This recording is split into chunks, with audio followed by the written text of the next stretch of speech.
ರಾಮ ಮಂದಿರ ಉದ್ಘಾಟನೆ ಆದ ಕೆಲವೇ ವಾರಗಳಲ್ಲಿ ಭೂಮಿ ಮೇಲೆ ಮತ್ತೊಂದು ಬೃಹತ್ ದೇವಾಲಯ ಎದ್ದು ನಿಂತಿದೆ. ಇದು ಭಾರತದಲ್ಲಿ ಅಲ್ಲ, ಬದಲಿಗೆ ಯುನೈಟೆಡ್ ಅರಬ್ ಎಮಿರೇಟ್ಸ್ನಲ್ಲಿ. ಪ್ರಧಾನಮಂತ್ರಿಯಾಗಿರುವ ನರೇಂದ್ರ ಮೋದಿ ಅವರು ಫೆಬ್ರವರಿ 14ನೇ ತಾರೀಕು ಬ್ಯಾಬ್ಸ್ ಹಿಂದೂ ಸಂಸ್ಥೆ ನಿರ್ಮಿಸಿರುವ ಈ ಬೃಹತ್ ದೇವಾಲಯವನ್ನು ಉದ್ಘಾಟಿಸುತ್ತಿದ್ದಾರೆ.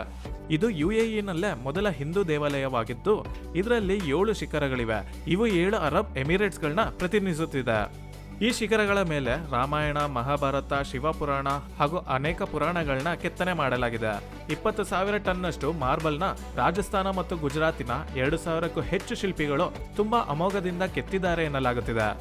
ಹಾಗೂ ಈ ದೇವಾಲಯ 108 ಅಡಿ ಎತ್ತರ, 262 ಅಡಿ ಉದ್ದ ಮತ್ತು 180 ಅಡಿ ಅಗಲವಿದೆ. ಇದರಲ್ಲಿ ಒಮ್ಮೆಲೆ 10,000 ಜನ ಹೋಗಬಹುದಾಗಿದೆ.